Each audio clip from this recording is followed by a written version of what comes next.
自立照護其實係一個好有溫度嘅照護嘅理念，我深信香港長者服務業界係好需要呢樣嘢嘅。唔係單止淨係我哋專職人士知道呢一個自立照護係啲咩啦，我哋嘅團隊同事亦都需要知道係啲咩啦。物理治療師、職業治療師，甚至言語治療師咧，佢哋都需要多啲去了解嗰個理念啦，以至咧可以再推行喺自己嘅部門裏面，從高層嚟到去着手咧，咁我相信咧係比較有效率嘅。咁除此之外咧，我前線嘅服務同事咧都緊要嘅，因為其實佢係我哋嘅步兵嚟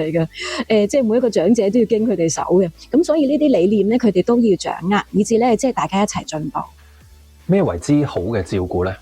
現實係每個人對於好嘅理解其實都好唔一樣，導致到好多時候就算我哋付出咗好多，都冇辦法得到預期嘅結果。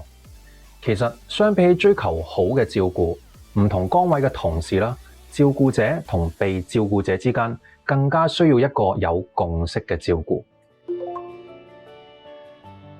而自立照護課程正正係為大家建立呢一個照顧嘅共識，一個照顧嘅共同語言。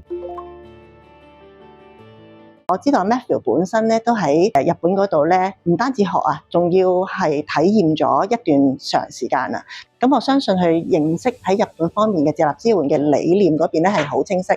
自立照護係我哋結合咗嚟自日本嘅介護福祉同埋自立支援嘅理念同埋實踐經驗，再融合本地嘅文化而成嘅照護體系嚟。所以喺內容上面咧，既會有日本嘅實踐經驗分享啦，同時候亦都會有好多本地嘅應用點子同埋事例嘅。我哋做家居照顧咧，好似日日都做呢樣嘢噶啦，即係好恆常嘅。咁但係裡面有好多反思位咧，其實我哋忽略咗。其實好多人都可能俾人約束，係因為佢會掹喉啊，或者係一啲所謂危險嘅舉動啊。但係其實係真係好多 alternative 可以令到佢哋唔使俾人綁咯，或者係減少佢哋約束。原來咧喺個自立照護入邊咧，講緊就係佢個福祉係咩咧？老人家其實最中意、最開心見到係啲乜嘢咧？原來呢個都好重要㗎喎，唔係淨係我評估完之後啊，佢需要啲咩我就俾啲咩佢。令我由另眼相看嘅對於呢個課程嘅，咁就唔好用一個覺得係小朋友嘅思想去對待佢哋。我上咗呢個課程，即係都明白到一個精神自立，其實喺某程度上對長者嚟講係一種尊重嚟嘅，係我喺過程中啊，好 inspire 到我去同屋企人溝通啦，亦都讓佢哋明白到呢一份嘅精神自立啦、自主呢一樣嘢，其實都對老人家原來係咁重要嘅。呢個課程將會透過唔同嘅培訓主題啦，讓到我哋嘅照顧變得更加之具體，更加有方向，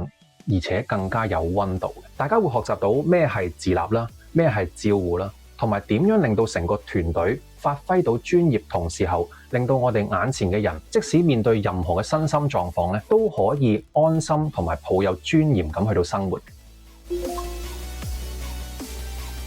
首先從教育，又或者咧從分享做起，咁先至可以逐步咧喺機構裏面帶嚟改變。個人都需要嘅，就唔單止係長者服務，因為我相信呢一個係一個整體照護嘅氣氛啊。不論係有豐富經驗嘅管理級同事，又或者各個專職同埋前線嘅同事咧，課程將會令你對於照護有一個全新嘅認識，亦都能夠令我哋嘅服務走得更前、更遠同埋更有溫度。